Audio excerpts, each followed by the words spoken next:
Hello! Welcome back to the Long Distance Love Bombs podcast. I am your host, Dr. Jeremy Goldberg, and today's guest is Emily Jane. Emily is a teacher, she is an educator, she is an expert in what I would say is womb sovereignty, conscious menstruation. She is all about empowering women to access their creative forces through sexual sovereignty. She envisions a world where everybody is an expert in their own body. She teaches holistic reproductive wellness through something called the Fertility Awareness Method, whereby she empowers women through accurate information, accessible tools, loving guidance, to reconnect them with their deepest wisdom. Of course, that is found within the womb. And through immersive experiences in person and online, she is transforming the paradigm of what it means to be a vibrant and fulfilled woman. This is a good one. I learned a lot. Emily is passionate and brilliant and eloquent. She also has a really relatable way of communicating that feels authentic and wise. I've included links in the show notes to all of the ways to connect with her. I think that you should do that. I'm not going to tell you what to do, but I would strongly encourage you to consider doing that. And without further ado, here is Emily Jane. This episode is brought to you by Cured Nutrition. Cured is the leader in CBD supplementation with an entire line of products designed to take your everyday life to its ultimate potential. Their daily staples are formulated with an in-house clinical herbalist, which has taken the traditional CBD regimen to an entirely new level of optimization. If you're anything like me, you like waking up feeling good and living well. You've probably toyed around with the idea of finding healthy alternatives to jumpstart your morning. Personally, it's why I start my day with Cured Rise, which is their focus supplement. It's a powerhouse blend of functional mushrooms like lion's mane and cordyceps, broad spectrum CBD, and powerful adaptogens. It gives me clean, clear, and sustained energy without any of the caffeine jitters or crash that I get with coffee. After I get going, Aura is next. It's another blend of functional mushrooms, CBD, and adaptogens, but it's got a twist. We all know how important it is to sustain our immunity nowadays, and this covers all of my bases. The vitamin D, prebiotics, crucial antioxidants are delivered straight to the gut, which is the foundation of our emotional and physical health. Am I right? Second brain. It's where the majority of our serotonin production and immune function begin, or it keeps everything in check, performing at its best. So I have one less thing to worry about, and I obviously cannot forget Zen. I use it every night. It is certainly why it has become Cure's #1 selling relaxation and sleep product. You know the long nights spent tossing and turning? Yeah, not with this stuff. It has ingredients like reishi mushroom, ashwagandha, magnesium, passion flower, broad spectrum CBD. So thankfully, restlessness is something of the past. Cured Nutrition products are your answer for a daily dose of health. Visit curednutrition.com. That's CURED nutrition.com. Be sure to use the coupon code LOVEBOMBS, and at the checkout you will save 10% off your order.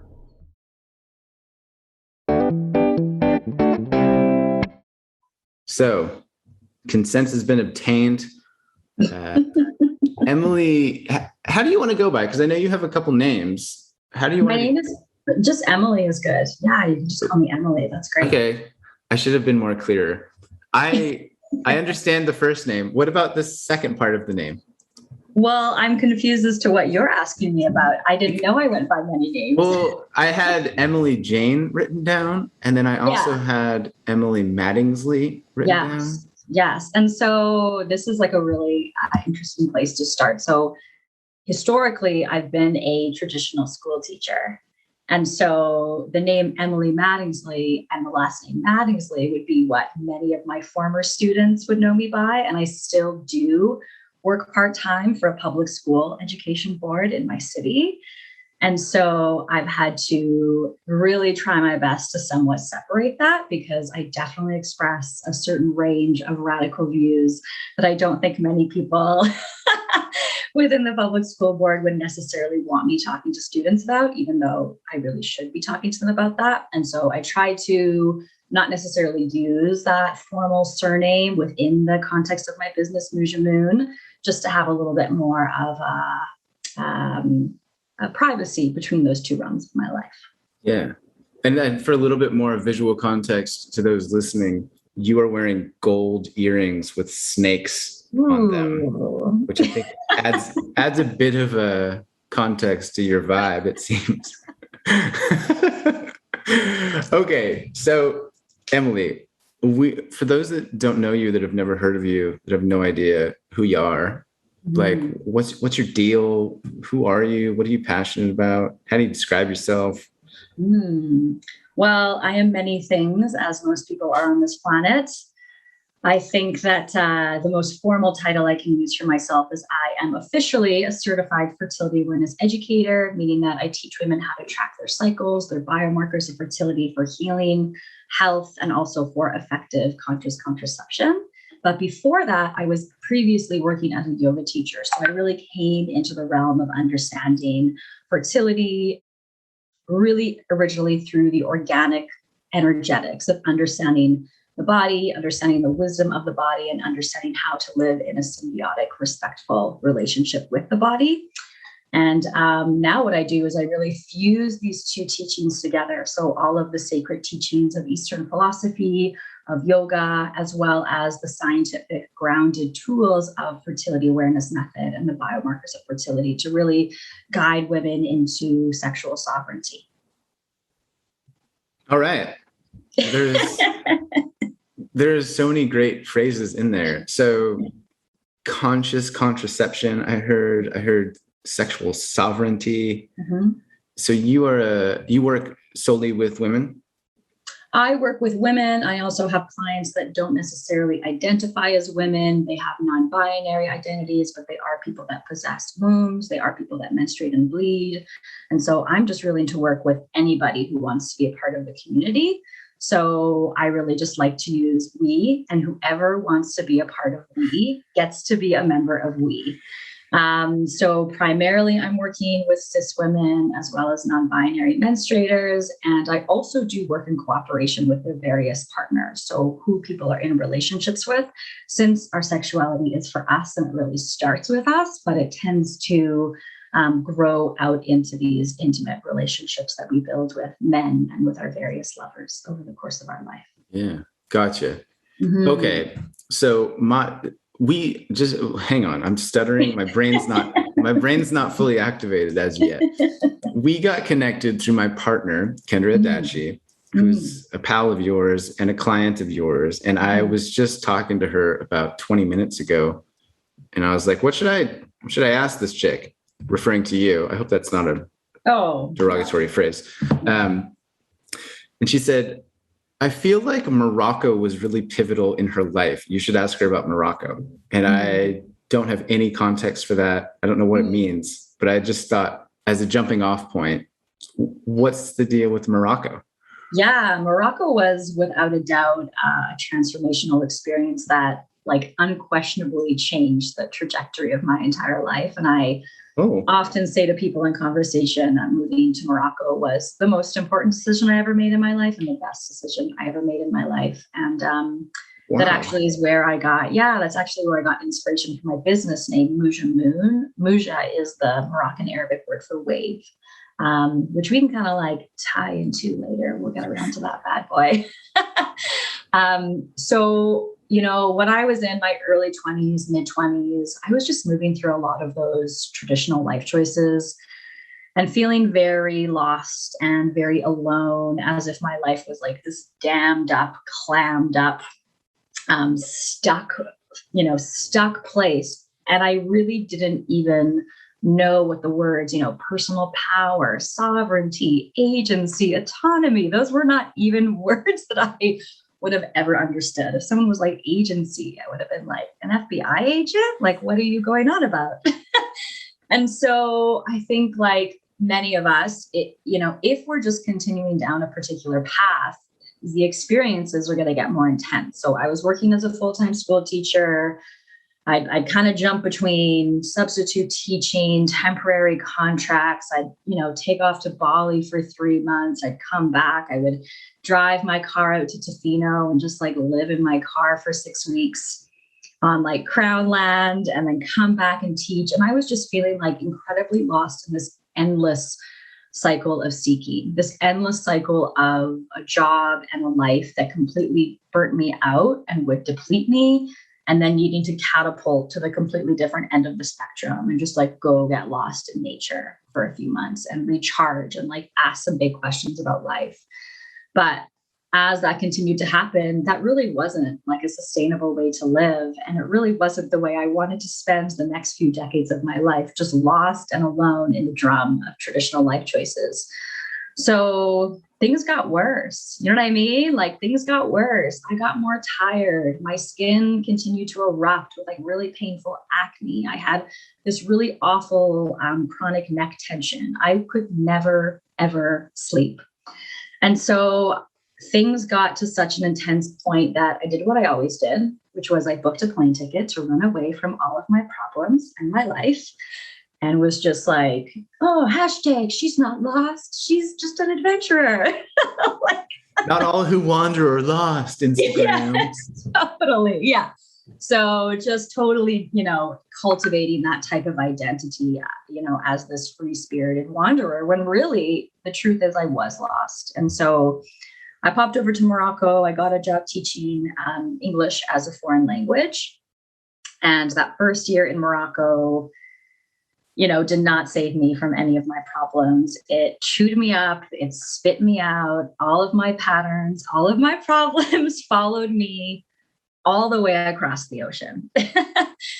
And that first year was an incredibly intense experience of the final breakdown, which is the final breakthrough. And I'm so incredibly thankful that I trusted my intuition that led me across the ocean to Morocco, even though it did not instantly catapult me into this joyous, flowing life that I'm currently living. It really led me through a series of lessons and initiations and deaths that really eventually, like most people, guided me to my dharma, woke me up to exactly what it is that I'm supposed to be doing on this planet. And if someone had told me 10 years ago it would be all about periods and menstruation, I would have never predicted. I would have never predicted that that's like the wild road that life has always been leading me to, which I found in a dusty surfing village in North Africa. And so what was the final breakdown? The final breakdown was a couple back-to-back unhealthy relationships that ended in me finally completely severing and stepping away from a pretty toxic on and off situationship, which coincided with being thrown out of my apartment in Morocco in the middle of the night because I would not give in to various blackmailing that my landlords were trying to manipulate to get some extra cash out of me, which I know it just sounds really intense to like randomly throw into a conversation, but this was all happening within the same couple weeks. And so I'll never forget just like literally finding myself like sitting on the side of the road, heartbroken with my stuff, calling some people. Can I stay at your place for the next month? And it just woke me up to the radical responsibility that I had put myself in the situation and that I was here because of the various choices I had made. And I needed to start getting serious about taking responsibility for the choices I was making and the places that it was leading me. Yeah. Wow. I love that. I mean, I don't love that that happened, but I love that it happened, if that makes sense. Mm-hmm. And so you found yourself in the middle of the night with nowhere to live in an African country, and you're calling around saying, hey, I need help. And perhaps realized also that you had agency, to use that word, in crafting a path forward, and that also your own life choices that got you to that place. Mm-hmm. Is that fair? Mm-hmm. Yeah, for sure. And you can imagine that in the middle of all of these wild choices I was making, it really came from my own addiction to adrenaline and my own kind of path as an adrenaline junkie, which, I'm grateful for. It led me to do some really cool stuff in my life, make some really good choices, learn to surf, learn to snowboard, go bungee jumping tons when I lived in New Zealand. So I was thankful for all of that. But at the same time, the actual physiology of my adrenal glands was really catching up to me. And those bad boys take a break when they decide to take a break. And so, although I didn't know it at the time, this really heightened, adventurous life I was living really led me to this path of adrenal gland fatigue, in which the body kind of totally halts, shuts down, and says, like, no choice, no option, no energy. You can only rest. And in the midst of that, I was having a lot of various skin issues. So really painful, red, dry skin that didn't just bother me from a place of vanity, although it's not fun to walk around and not feel your best, but was also just viscerally painful. And so I'll never forget posting in this Facebook group that my sister had added me to, called Pussy Posse. I don't even know if it still exists, but it was just this like super little witchy pagan community of women that were offering each other little tips and advices for connecting to the moon and drinking your herbal tea and all these various things that I really didn't know anything about. But I just posted in there about my skin. I just said, this is what's going on with my skin. I don't really know what's going on with my health. And one of the women just replied and said, maybe it's hormonal. And I had never once in my life, thought about hormonal health or my cycle or oh, my menstrual health is related to the rest of my overall health. So she said, maybe it's hormonal. Check out this podcast. So I listened to a podcast that was about women's fertility. And in that moment, my mind was blown. And cue me for the next 6 months, 1 year, 2 year, 3 years, however you really want to define it, but especially for those next 6 months, falling down the most fascinating rabbit hole I've ever found in my life, which was fertility as something that matters within the health of women, regardless of whether you want to have a baby or not, just as a part of the rest of our overall health. Please say more about that. Well, we live in a world that likes to reduce women to childbearers and likes to reduce the potential of women's purpose and passion to motherhood and being a mother. And therefore, we reduce the very concept of women's physiology and to our womb, to our uterus, to our cycle as something that exists for the purpose of having children. And if you're not having children, if you don't want to have children, if you don't want to have children ever, if you don't want to have children yet, then this part of your body is just nothing you need to learn about, nothing you need to connect to, nothing that you need to think about. Just, get an IUD, get the pill, shut her down, live your life, and go talk to a doctor in 10, 15 years when you feel like you want to have a baby. So yeah, is that a little bit more? Yeah. So you're suggesting that that's not the best way to approach things?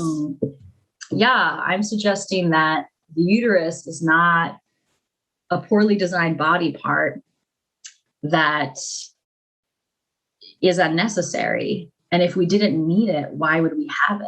And if we didn't need to have periods, why would we have periods? I'm suggesting that the body is an incredibly intelligent system and that the ovaries play an incredibly important role in the rest of our health because it is a vital part of our entire endocrine system. The ovaries are two little glands that are connected to our uterus through the fallopian tube that produce these two hormones called estrogen and progesterone. And both of those hormones have a long list of vital roles that they play in the rest of our overall health that are not related to conception, that are not related to getting pregnant.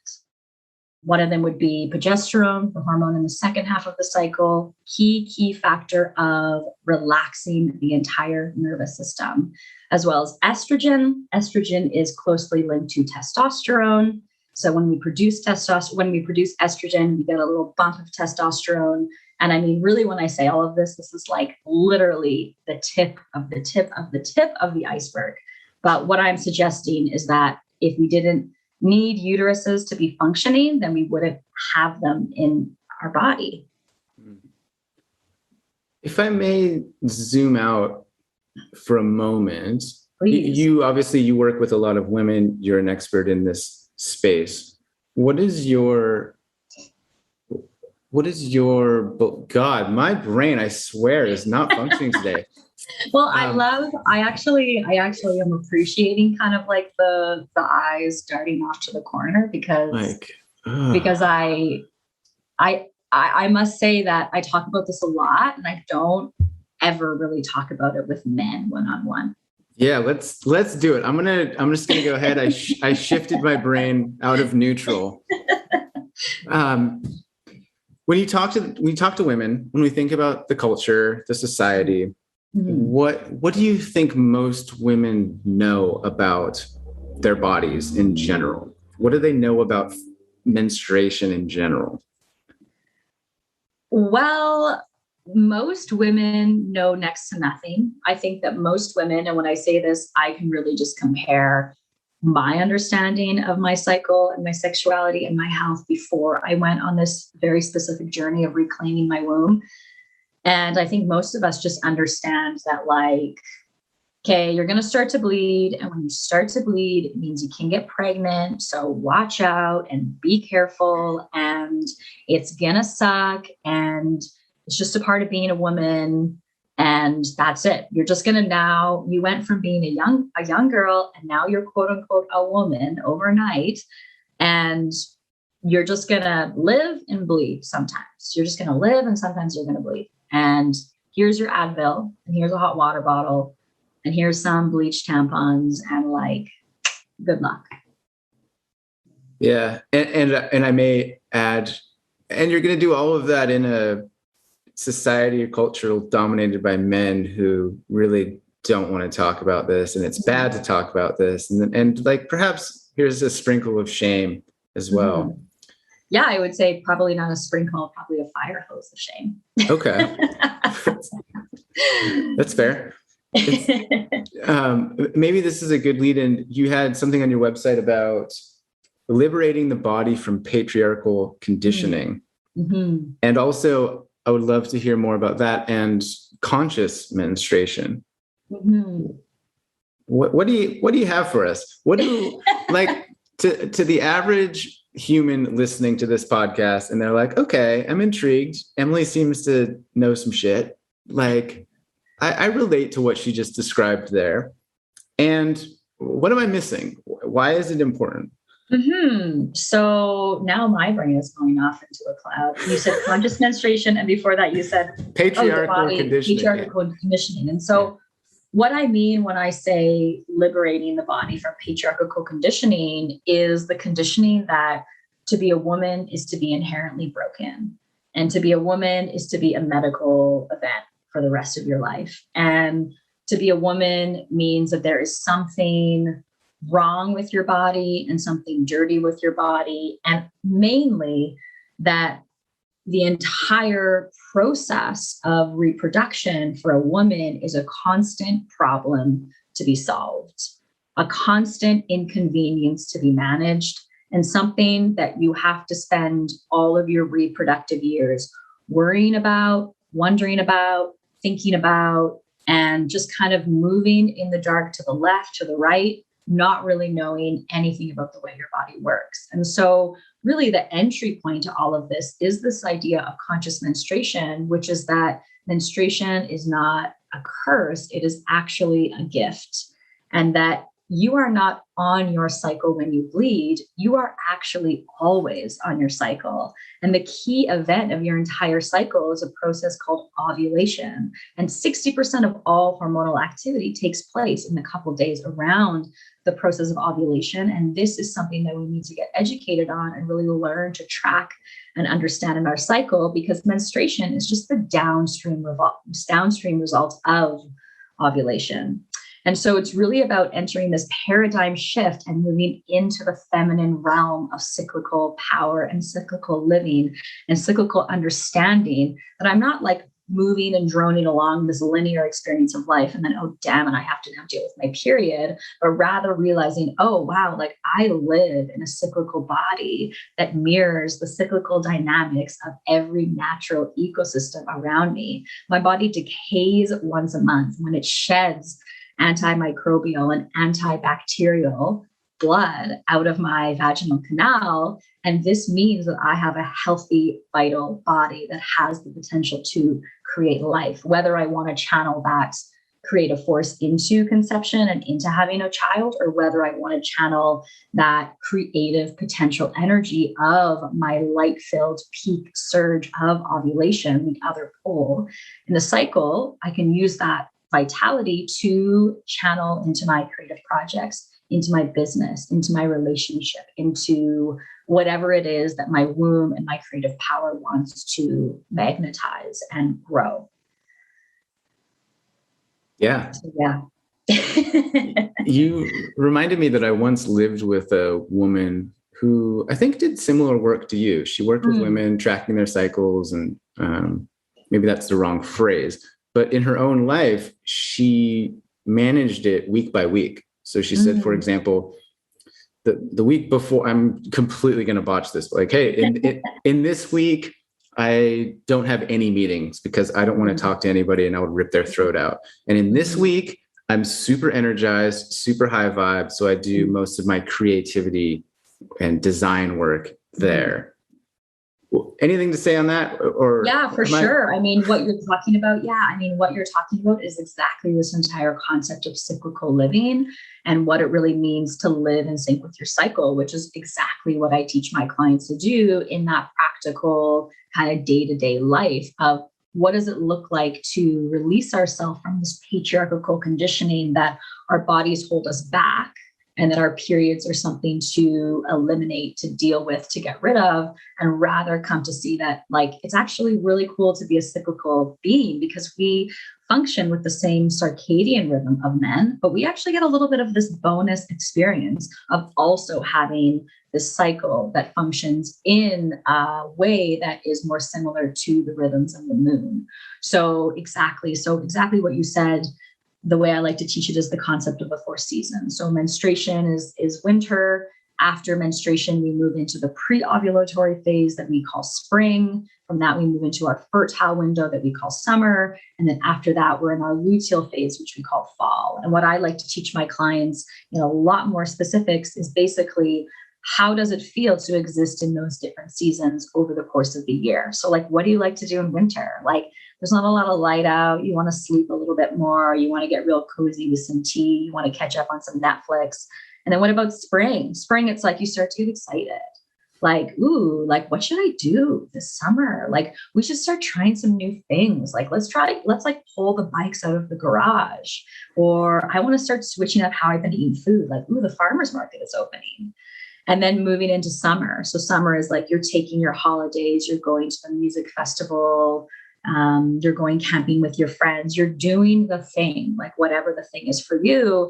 And then as you drift into fall, you're harvesting, you're practicing gratitude, you're prepping and you're preparing so that when winter arrives, it's more of an easeful experience because you got everything sorted and ready for yourself in fall. And so the same way that we have these cyclical experiences over the year, this is what we're doing when we tap into conscious menstruation and cyclical living, is revealing the potent power of the rhythm that is always happening and has always been happening, but we've been trained to ignore the wisdom of our body. And we've been trained in this patriarchal linear society to value productivity over rest and to value constant expansion and growth within the systems of capitalism, rather than living our life from this permaculture lens, that rhythms and cycles are not to be conquered, but are rather something to be worked with, something to be respected, something to be revered, and to really just honor that natural essence of what it means to be a cyclical being. That was such an eloquent and beautiful mic drop moment, I feel. Thanks. It's like, damn, that was really good. And so as the science, perhaps masculine structure oriented person in me is like, okay, so practically, what does this kind of way of living look like? Yes, let me flex. I love it. I love the science. I love the science. And the reason why within my teachings, I love to fuse the science and the sacred together is because, it's what you said. It's like people are like, okay, yeah, that sounds really cool. But like, is it true? Is it real? Yeah, and I think of course go ahead. Yeah, no, so I didn't mean to. Oh, I did mean to interrupt you, but I didn't mean it to do it rudely. I meant it more conversationally. I think in particular, like in the space of personal development or health and wellness, nutrition, all these things, there's a lot of like the light and fluffy, love and light, just manifest some abundance, and these kind of phrases get thrown around a lot, or even ideas or ways of living, ways of communicating get tossed about. And they don't necessarily have any kind of rigorous foundation underneath them, right? And it sounds like what you're describing is not that, and rather it has a tremendous scientific discoveries that underpin precisely what you're suggesting. Yes, and everything I'm suggesting functions through the body in this amazing connection called the hypothalamic pituitary ovarian axis. Oh, five times. Can you say that 5 times fast? The hyperallergenic pituitary aardvark tractor. Love it. Yes, you are also officially a certified fertility. Yeah. Anybody listening, you can come book a call with me. I will teach you. I'll teach you nothing about nothing. I'll teach you about the tractor. But seriously, what did you just say? Why is that important? Cool. So I'll repeat it one more time and then I can explain it a bit. So it's the hypothalamic pituitary ovarian axis. So the word axis would mean, two things that are connecting.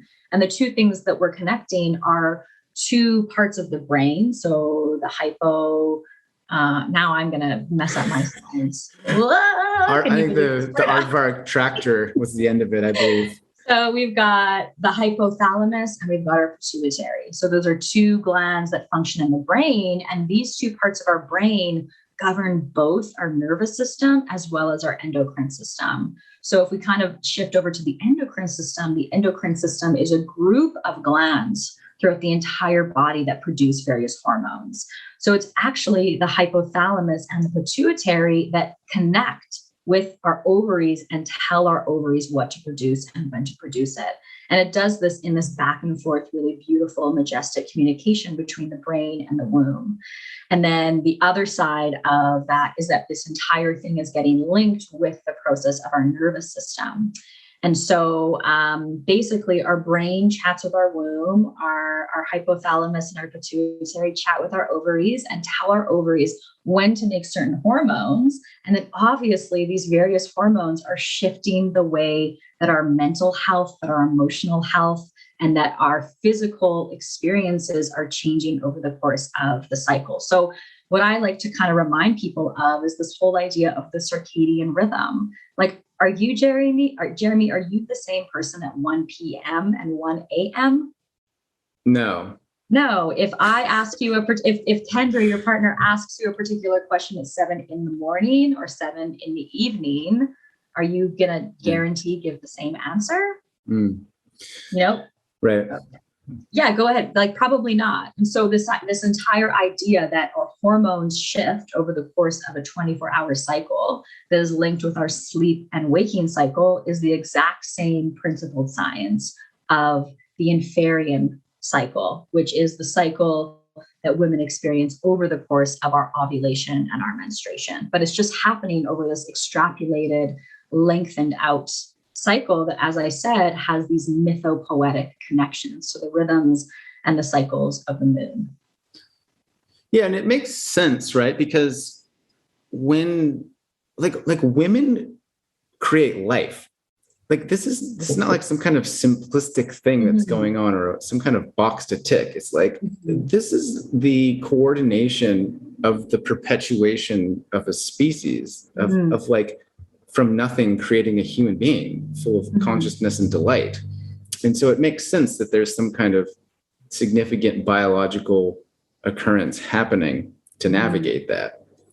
I think that kind of gets overlooked. I would love to hear your thoughts on this, actually, in terms of what you said earlier about the cultural or societal recognition of a period is like an annoyance, a shame-inducing obstacle, an irritation. And then earlier you used the phrase, I think, a bonus, like that women experience a bonus thing.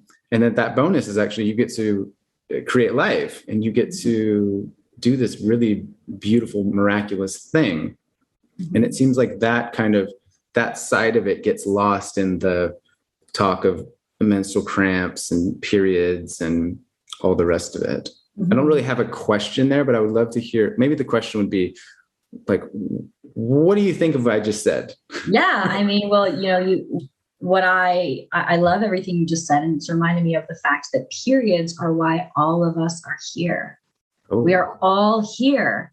We are all here because of periods. We are all here because of the intelligent, divine, physiological function of women's reproductive anatomy. And within all of that, I love this vision I have for the future of men and women coming together in their heteronormative relationships, as well as same-sex couples, non-binary people dancing through the connections they have with all of their various lovers, and all of us coming together with these two types of polarized energy, right? Like the moon experience and the sun experience. And what does it really look like in our modern world, as you were kind of asking, like in the day-to-day relationship of a man whose sexual peak happens once a day at a similar time every day, linked to his circadian rhythm?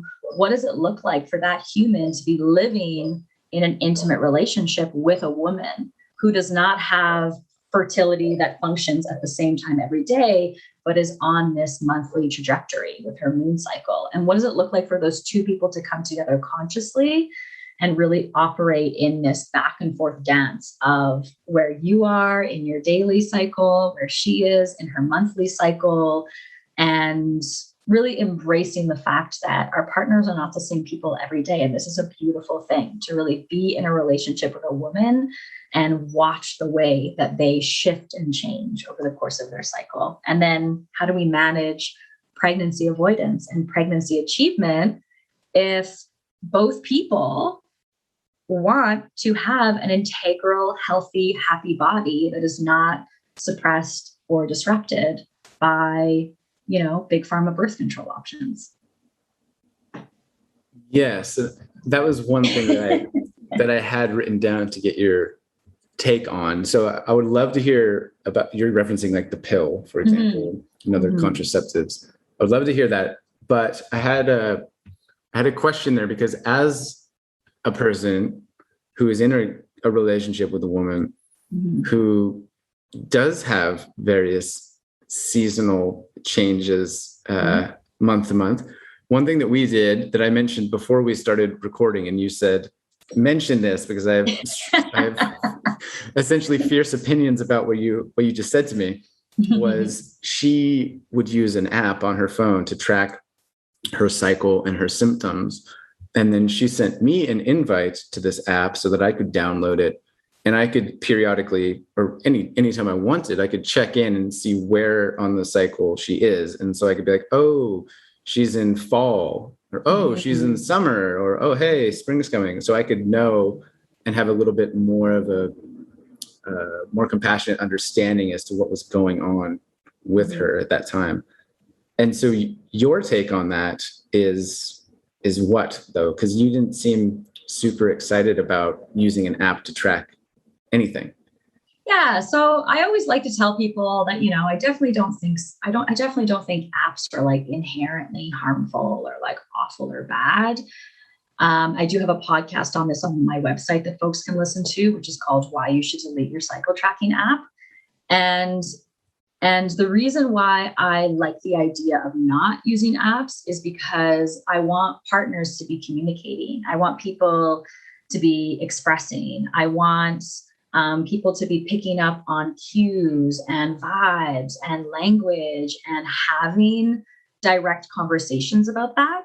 If we're talking about partners wanting to cooperate and sync and support their female partners, as well as in the experience of the woman, the problem is that people are using apps in order to manage their fertility and to have an idea of when in their cycle they're fertile and when they're not.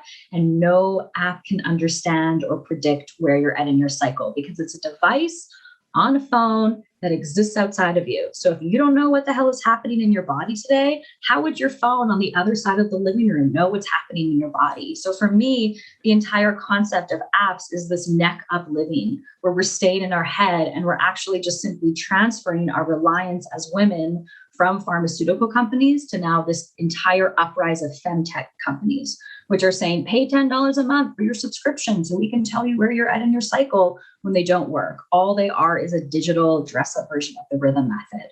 So all they've done is taken everything us little gals did in junior high, which was like circle a little date, secretly in your calendar, in your day timer to be like, that's when I got my last period. So I'll count 28 days ahead and circle the next one. So I'll know to bring tampons in my bag with me. They're literally taking that simple practice and they're plopping it online and they're jazzing it up with these like notifications and all of this stuff when really it has no idea what's happening in your body. But you as a woman have the power to actually learn the skill of fertility awareness method so that you yourself can gain insight into what's happening in your body.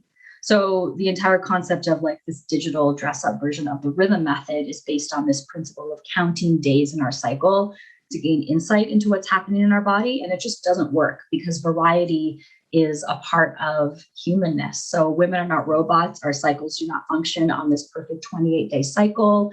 So it's normal to have 2 or 3 day variabilities in each cycle that's even optimally healthy. So if you're someone who does have some more irregular cycles, the apps are going to serve you even less.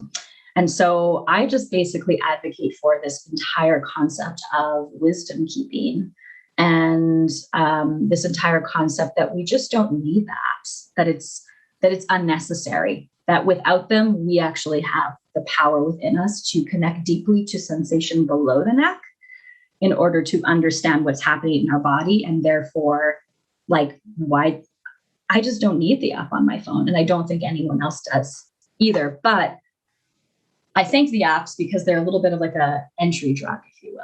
So women get off the pill or they take their IUD out and they'll pay for some subscription to an app. And it just gets them thinking. And then as time goes on, they tend to outgrow it. And they tend to kind of see the ways in which the technology is limited because they have this growing innate desire within them to become the expert of their own body. And that's what I teach my clients to do is how can you become the ultimate sovereign expert of what is happening in your reproductive health? Not by counting days, but by checking in with your biomarkers through a practice of sensory awareness and mindfulness. So, yeah, what do you think about everything I just said? I mean, mindfulness. I'm just like I'm here to learn, and I'm very conscious. I mean, honestly, as a dude in this society and culture in 2021, I'm also a little bit cautious in terms of how I navigate this topic because I'm conscious of other humans making a mistake or making a poor choice of words and getting annihilated on the internet. Yeah. And so that's just being forthright. Like that is in the back of my mind. So if at any, I probably should have said this 40 minutes ago, but if at any point I say or do something that untowards, please call me out on it and call me forward. for me, my take is that it sounds like even the best designed app with the most rigorous data collection or input from the user is at best a best guess, right? It's still an algorithm that is crunching some numbers and spitting out a window of sorts. Like in my experience, it's like in this 3 to 4 day window, you're highly likely going to be ovulating, right? So don't have unprotected sex in this 3 to 4 day window. And what it sounds like also is that you described it as a gateway drug, which I love. And it sounds like the use of the app starts to kind of hold the person's hand and say, hey, pay attention to these 5 indicators. Pay attention to your mood or your pain or how your body feels.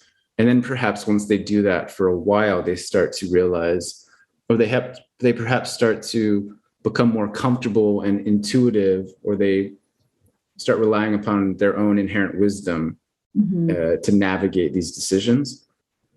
Is that fair? Yeah, for sure. And that's why I think that there's nothing necessarily harmful if you want to use an app as this entry level point of revealing the rhythm of your moon cycle, because it's always been happening, but you've never really stopped and paused consciously and seen like, oh, damn it, there are times in the cycle that I got a lot done. And there's other times in the cycle where I don't really want to do much. And neither one of these are problems to solve. It's just the way I am, and really going on that journey of self-acceptance of like, this is my nature as a cyclical being. But no one should be using anything that has the word algorithm in it for pregnancy avoidance. And the reason I'm passionate about it is because there are massive platforms out there with 10 times more followers than any fertility awareness educator I've ever seen, that are pushing pseudoscience and we are FDA approved, we are FDA cleared. And I'm like, there's a lot of stuff that's been approved and cleared by the FDA that hasn't really ended up being that good for us, all people, and especially for women. And so, there's these big femtech companies on the rise that are really marketing this whole idea of like, take your temperature every day, and then we plop it into our algorithm and it shoots back this. But the flaw in all of them is that they are all using past cycles to predict what's happening in your cycle right now. So imagine you want to know what the weather is. Are you going to go look at the weather report from 1 year ago today to find out what happened 1 year ago today so that you can decide what you're going to wear today? Or if you want to know what the weather is today, are you going to step outside your door and use your eyes and use your breath and feel on your skin and actually tap into this revolutionary, radical idea that if you want to know what's happening in your body today, right now, you can just check in with what's happening right now, today, within your body. And so that's where I think there needs to be more conversation within the use of apps and with various femtech, which is, they are not reliable forms of cycle tracking for pregnancy avoidance. But no harm in cyclical awareness, no harm in beginning that journey of connecting to the cycle. You used a word earlier that I'm intrigued to learn more about, which is biomarkers. So what is again, like practically, what does it look like to utilize this fertility awareness method how do you help guide women back towards a more intuitive understanding of their cycle? Yeah. So thank you so much. Earlier, when you were asking about like, okay, like this all sounds really cool. Like we're used to a lot of this, like put it out there, manifest it. But what does it really look like? And that was really my entry level point in all of this hippy dippy, woo magic, witchy vibe circle stuff was also just like, whoa, we're cyclical, man, we're just like nature, like mind blowing.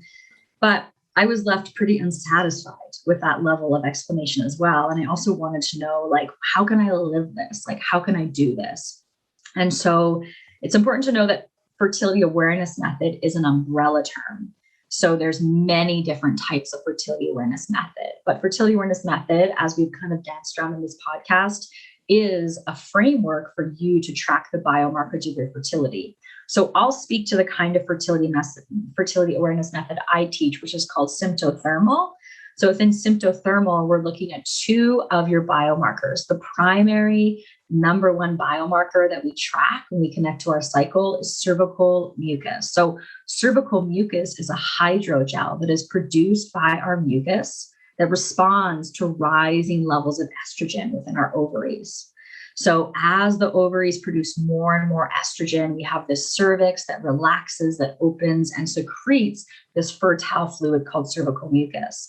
Now, when it comes out of our cervix, the only place for it to go is down our vaginal canal and exit out of our vagina onto our vulva. So what we do is we teach women, or I teach women, this standardized practical way just to wipe consciously before and after they use the toilet, so they can start seeing over the course of the month when they have cervical mucus present, which is the number one sign of understanding where they're at in their cycle regarding fertility, but also just a tool for monitoring your own hormone health. So every time you wipe, it's a chance to do a little at-home hormone test. And then after that, the secondary biomarker would be our temperature. So every single day when I wake up, I take my temperature at the exact same time with a $10 old school glass thermometer that I got at my local drugstore. It's at the same time every day, and women kind of tend to get lost here, and they're like, oh my God, how am I supposed to do that at the same time every day? And I always think to myself, well, we were never told that taking the pill at the same time every day was like too complicated or hard for a woman to manage. So swapping out a pill for a thermometer is not like this wild, insane kind of change in commitment level. So we take our temperature, we also plot that on our chart, and then you learn to cross-reference those two pieces of data. So cross-referencing your cervical mucus, cross-referencing your basal body temperature, and we use those two markers to tell us when our fertile window is open and then when our fertile window is closed. And then for some women listening, little important precursor is they're probably going to be like, wait, what? I thought I can just get pregnant at any point in my cycle. I thought, like, we've just been ingrained that again and again and again, really from this pedagogy of fear when it comes to women's bodies, that pregnancy is this thing that's like lurking around the corner, coming for us at any moment in time that we have to quote unquote control. And so these are the two primary biomarkers that I teach women: cervical mucus and basal body temperature. But there's also many others. There's things like LH testing. So, you buy your little pee strips and you pee on them once a day, and you get an idea of where this hormone level called LH is that surges when you're ovulating. You can also check your cervical position. So you use your longest, cleanest finger and insert that within your vagina every day and actually feel your cervix, because your cervix will change in position and opening and texture over the course of your cycle. So I know I'm throwing out a lot of information here, so I'll hold myself back from nerding out too hard, because I could just go super deep into the nitty gritty of it.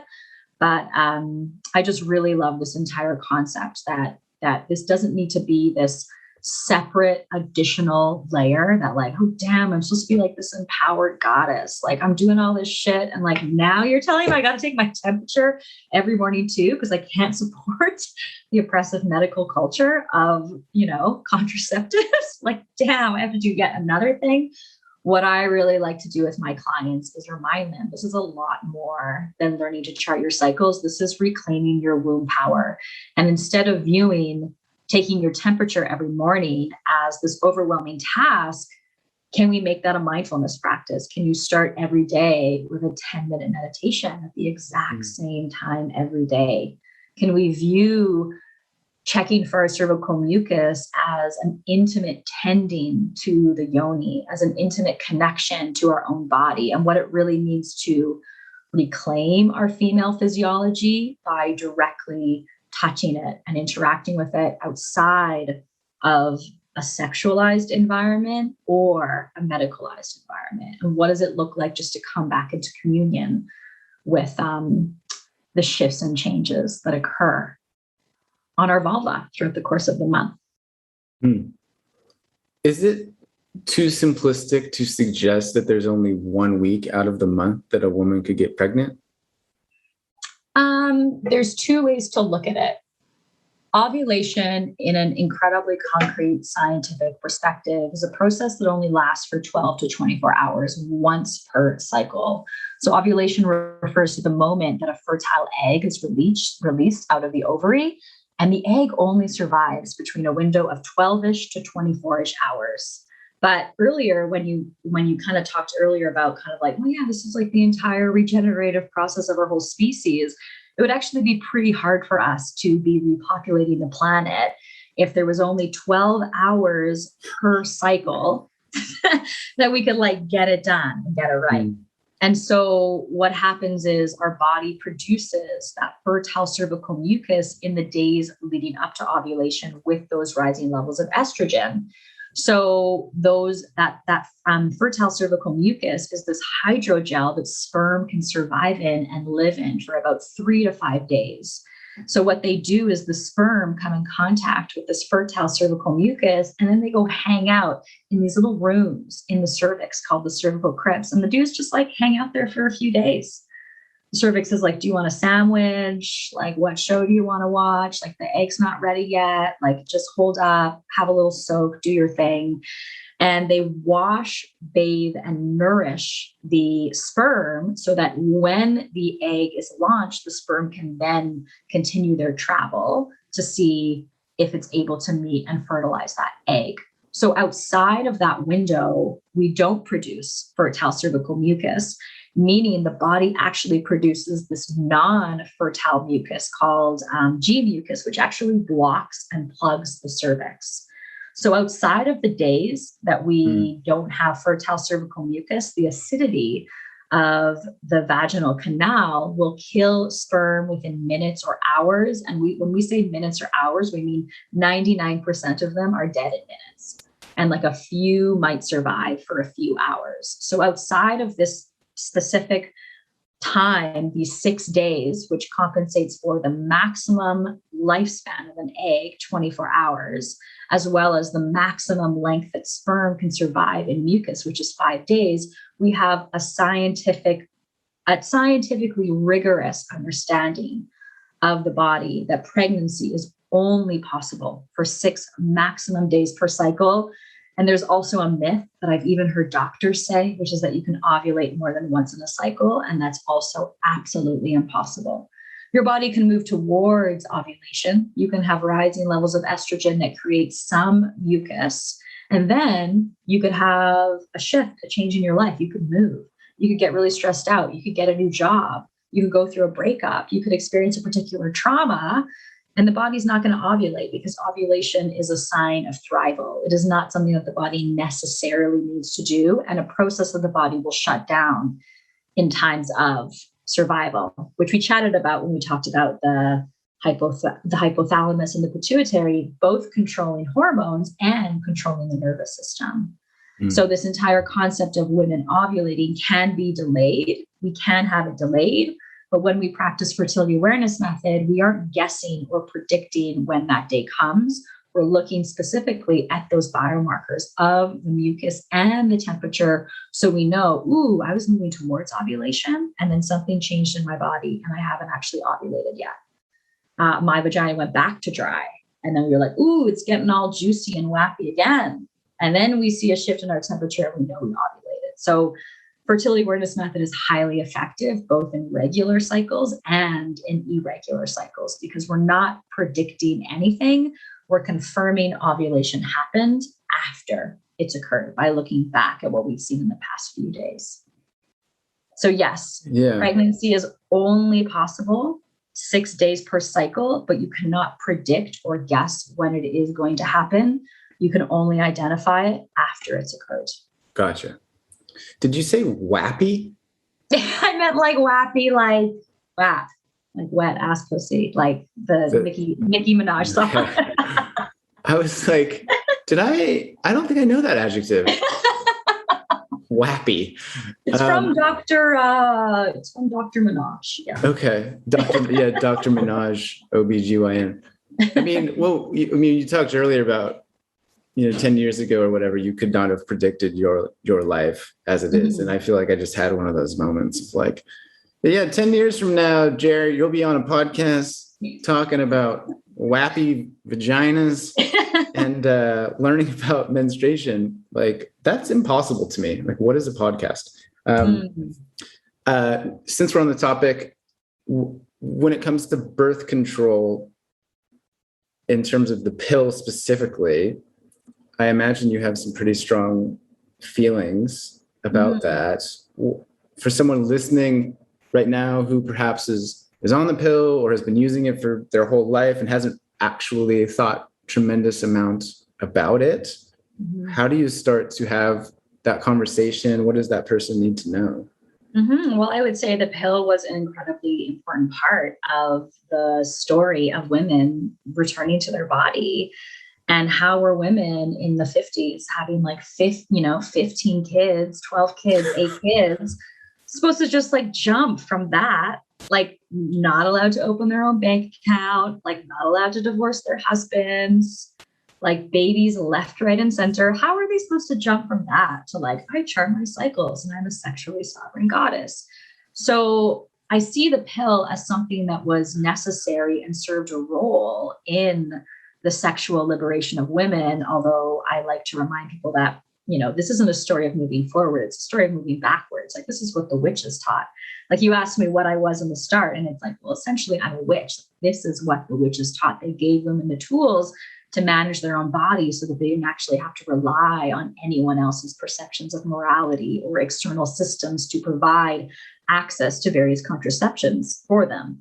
And so for a woman right now who's on the pill, your body, your choice. Like, you get to do whatever you want and you get to decide what works for you. But what's really lacking in the conversation around oral contraceptives like the pill, as well as implanted contraceptives like hormonal IUDs and copper IUDs, is consent. And within the creation of those various methods, consent has never been a part of the development of any of those tools.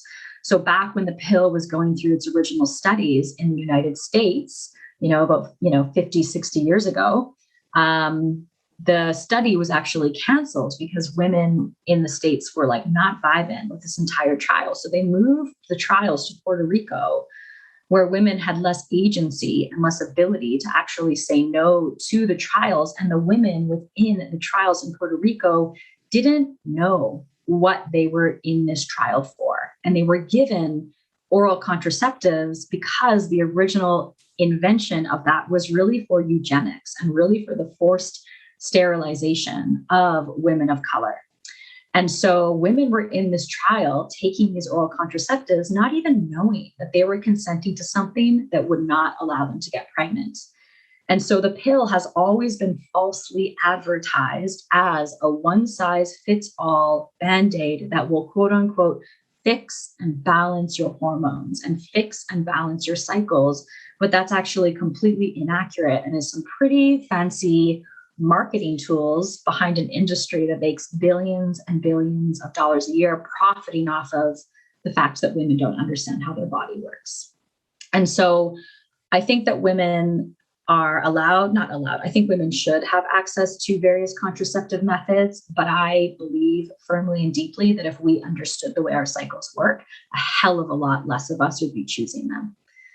So this entire myth that we can get pregnant at any point in our cycle, this entire concept that the pill regulates and balances your cycle are just not true, because what the pill does is it floods the body with the synthetic hormone called progestin, and progestin is not the same as progesterone.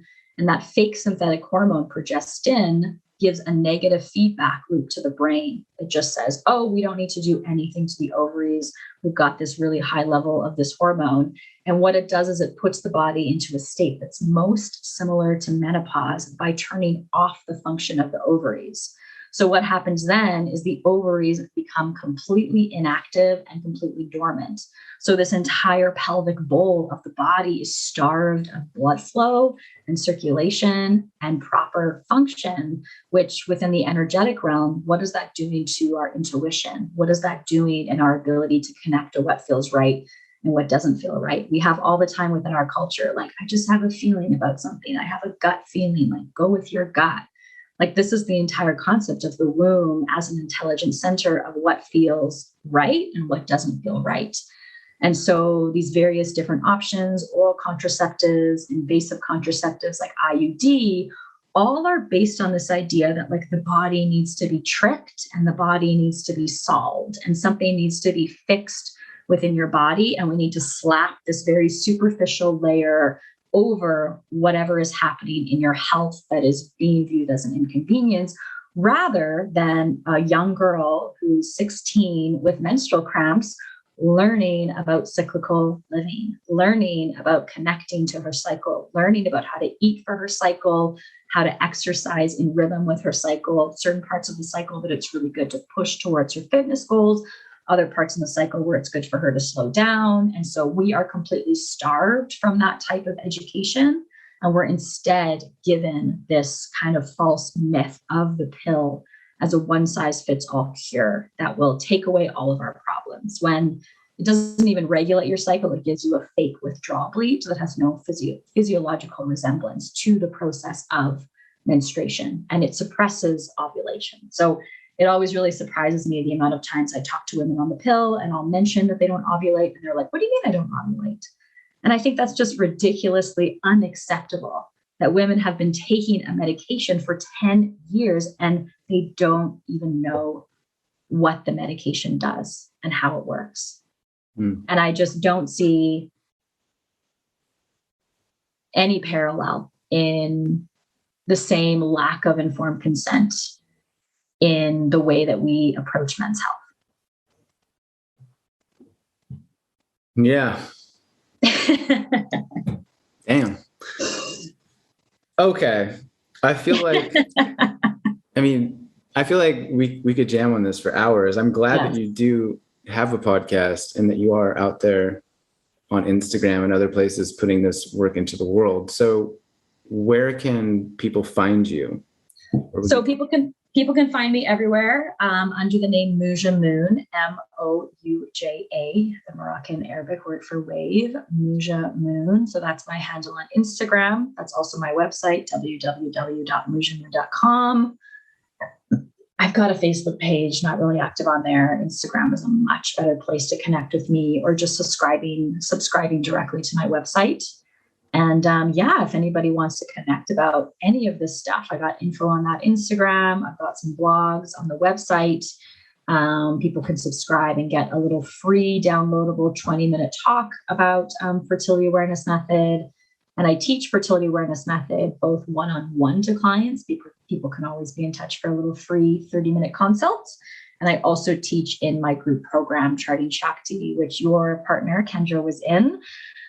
Which is just this really beautiful 4-month-long experience where we fuse together the science of developing cycle tracking with all of the sacred womb work of what it really means to work through the patriarchal conditioning, to return to a place of loving embodied sovereignty and real respect and reverence for the power of the womb and cyclical living. So I also teach yoga online sometimes. So if you're into that, just connect with me in any of those ways. The sample size is small, but my partner Kendra did work with you and she loved it. She would come out of your sessions jubilant and really fired up and occasionally angry at what she'd learned. And so I think if you are listening to this, perhaps, and you said you have a free 30-minute consultation, so someone could just sign up and chat with you for 30 minutes. Mm-hmm. Take advantage of that if that sounds like something exciting. Emily, thank you so much for sharing your wisdom with me today. I hope you enjoyed it. I learned a lot, and I'm sure that those listening have as well.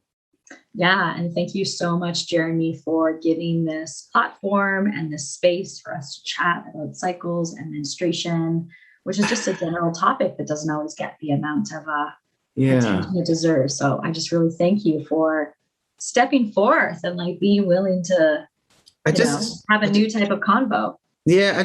I actually just thought of a question that perhaps should have guided the entire conversation, but maybe we could do it again. But if there's a short response to how can I, as a man in this society and culture, help to promote the changes that you are describing?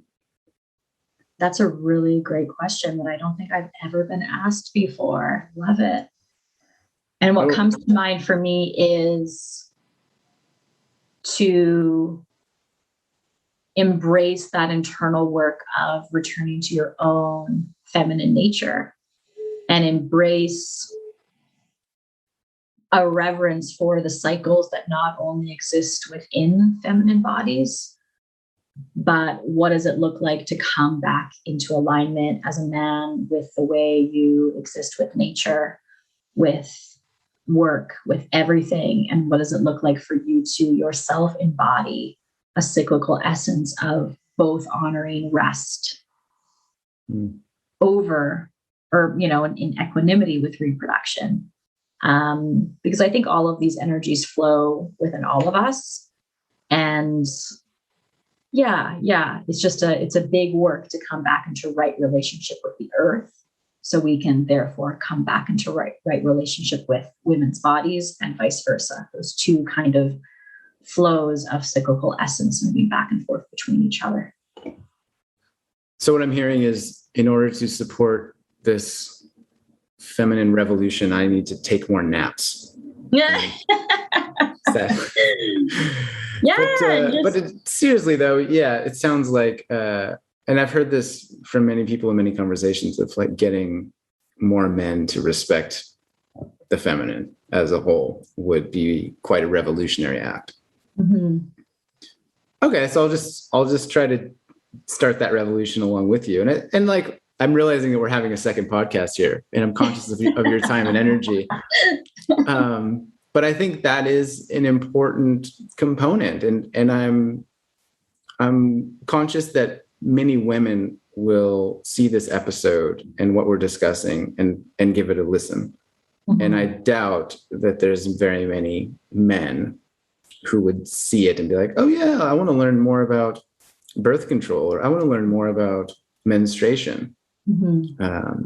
And so perhaps part of my part is to promote this episode wholeheartedly when it comes out. Like, dudes, you gotta listen to this shit. It's important. Yeah, and if I can give my own little retort to the second podcast we're doing right now, which is, I think it's hard to encapsulate kind of what I was saying, take more naps, because I think what I'm really trying to get at is that the oppression of women's wisdom about their own bodies that really occurred in the burning of the witches 500 years ago is what gave birth to the rise of colonial capitalist systems, in which the feminine reverence in all of us was oppressed. And for all of us, it became about, women's bodies as factories to produce workers, and this total severance from just the idea of bodies being for pleasure and connection. And creativity. And so all of this is really all wrapped up in one chord. Yeah. So whenever we do our own individual work of what does it look like to reimagine our joyous lives outside of these consumer capitalist regimes, it's within that new space that the earth regenerates and women are revived and everything comes back into proper alignment. So you're right. Just take more naps. Just more naps. Take more naps. Okay. Thank you for your permission. I'm not a good napper. I'm not proficient, so I'll need to really dive all into that. Do you have a favorite book, or like what's a book that every woman should read around this topic? Every woman should read Cunt, A Declaration of Independence by Inga Musical. Okay. Yeah. Cunt. Yes. All right. I have not heard of that, but I will check that out. What a title. Yeah, definitely. Okay. For real this time. Thank you. I appreciate you. Well done. And talk soon. Yeah. Thanks so much, Jeremy. Ooh. Whew, so much womb wisdom and sexual sovereignty and body knowledge wrapped into one conversation, right? A lot to chew on there. And as I mentioned, I've included links in the show notes to all of her links, her website, her Instagram. You can check it out. You can book a call with her and just start contemplating the nature of existence. Am I right? This is a paradigm shattering episode, potentially. So I loved it. I'm glad you're here. Thanks again for listening. Thanks again for sharing, for the 5-star reviews. It all helps make a difference. And yeah, if there's a person in your life that you think would benefit from listening to this conversation, whether that's your partner, your parent, your friend, send it along. Let's spread the word about body wisdom, womb wisdom, sovereignty, all the good things. That's it for me. I appreciate you, and I will talk to you again soon. Oh, I nearly forgot. If you want some plans for New Year's Eve for a week, and you want to go to Costa Rica and hang out on a beach with me and learn a bunch of stuff and go to a waterfall, I'm hosting a retreat with 2 of my friends, Traver Boehm and Leela Dilla, both of whom have been on the podcast. And you can check out the information at my Instagram at Long Distance Love Bombs.